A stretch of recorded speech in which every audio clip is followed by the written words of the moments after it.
Assalamualaikum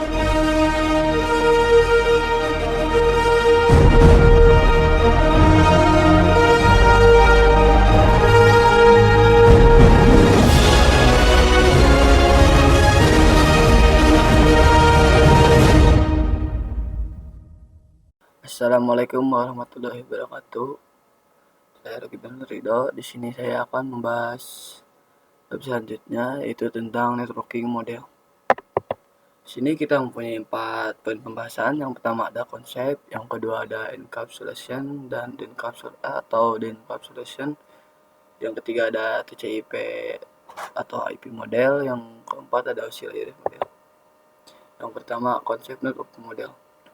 Networking model adalah kerangka kerja konseptual yang menggambarkan bagaimana data dikomunikasikan antara perangkat dalam jaringan. Model ini membagi proses komunikasi menjadi beberapa lapisan atau layers agar lebih mudah dipahami, dirancang, dan diimplementasikan.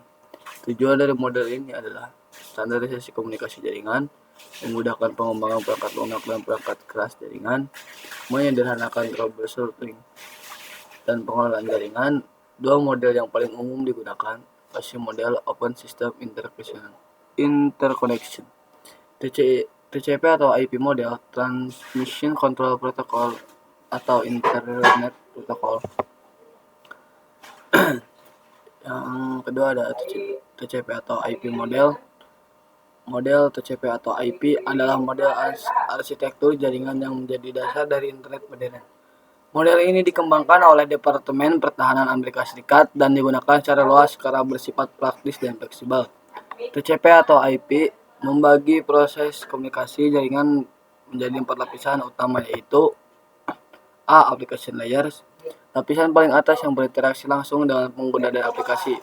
Protokol-protokol seperti HTTP untuk web, FTP untuk transfer file, dan SMTP untuk email bekerja di sini. B. Transport layer, bertanggung jawab untuk memastikan data dikirim dari satu titik ke titik lainnya secara andal atau cepat tergantung jenis protokol yang digunakan. Protokol utama di layer ini adalah TCP, yang andal dan berorientasi koneksi, dan UDP yang cepat dan tidak berorientasi koneksi. C. Internet layer, berfungsi untuk pengalamatan dan pengiriman data antar jaringan. Protokol IP, Internet Protocol, digunakan untuk memberikan alamat logis dan menentukan jalur terbaik bagi data agar sampai ke tujuan. Protokol pendukung seperti ICMP dan ARP juga bekerja di layer ini. Lanjut ke D. Network Access Layer, menangani pengiriman data secara fisik melalui media jaringan baik itu kabel atau non-kabel. Layer ini juga mencakup pengalamatan perangkat secara fisik seperti MAC address dan deteksi error. Model TCP atau IP bersifat lebih praktis dan efisien dibandingkan model OSI dan menjadi standar de facto untuk komunikasi di jaringan komputer dan internet. Ketiga ada encapsulation atau decapsulation. Encapsulation adalah proses membungkus dan data dengan header dan kadang footer sesuai layer saat data bergerak dari aplikasi ke jaringan. Contoh alur encapsulation pengiriman: 1. Accumulation layer, data misalnya isi email. 2. Transport layer, tambah header TCP jadi segmen. 3. Internet layer, tambah IP header jadi paket. 4.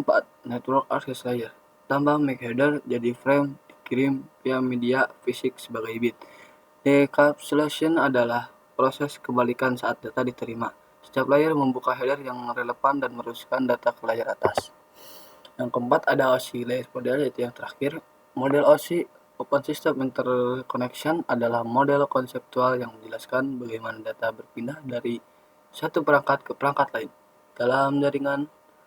Model ini terdiri dari 7 lapisan yang masing-masing memiliki fungsi tertentu dalam proses komunikasi data.